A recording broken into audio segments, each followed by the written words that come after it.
at this time had started going down the Bitcoin rabbit hole. And I remember being deeply discouraged by the fact that I was spending all of my time and energy each day working for something else that another guy was going to print out of thin air. And that was very demotivating, because it felt like I was chasing after something, whether it was buying a home or buying a new car, whatever it might be, or retirement, whatever. I was chasing after these things, but they were getting further away from me faster than I was gaining on them. So, I think that this is pretty universal, maybe not many people can articulate it, and I certainly couldn't at the time. But when you're working and exchanging your time and energy for something else that somebody can print out of thin air, how does that not just cripple your spirit almost? That's like, even if you don't really know it's happening, I think that intuitively you can feel it. And I think that's the situation for a lot of people, which is, really horrible. I mean, yes, I agree. It's hard when you suddenly start to ask these questions. Like, well, hang on a second. What is money? Being the top of the line. But, in your stats and finance degree, did you ever ask the question, what is money? Oh, it didn't even cross my mind. No, and it's not in any of the content. And I did a business management degree as well. And the what is money question is not in there, right? It's all, in hindsight, heavily biased, Keynesian funded. It's an ideology. And they can pay for it themselves to pump it out through the universities. And the more you start thinking about it, you're like, hang on, what is going on here?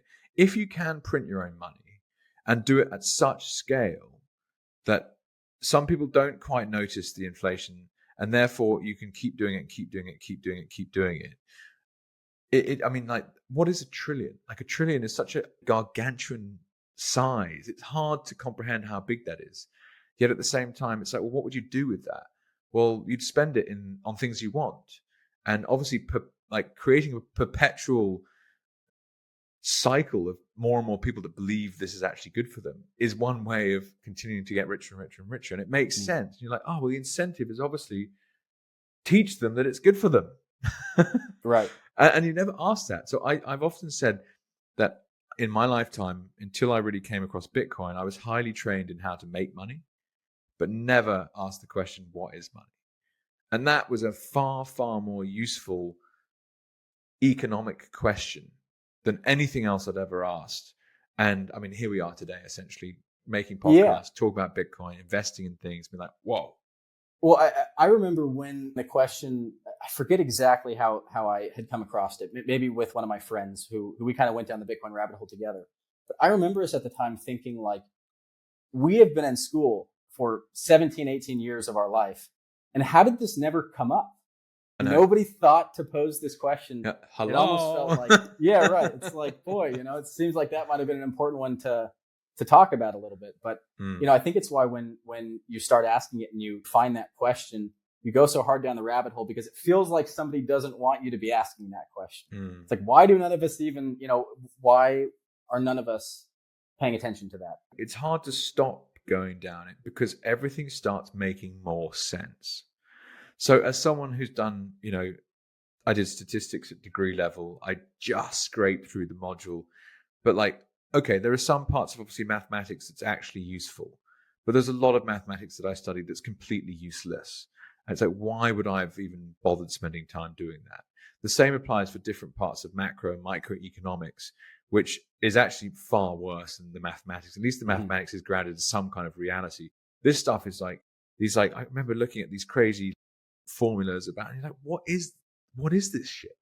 Yeah. And suddenly go and buy Safe Dean's book, what is it called?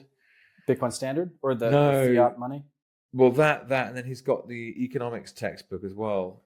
Principles of Economics. Principles of Economics. Thank you, Michael. And you're just like, oh my God, boom, boom, boom, boom, boom. You're like, well, this is the best economics book I've ever read in my life. And now I walk around and everything starts to make more sense. It's like, that's why the rabbit hole is so compelling, because it's like, oh, well, that makes sense. Okay, well, what else makes sense? And you just keep going, keep going, keep going. You're like, well, my degree was a waste of time. I shouldn't get paid in dollars.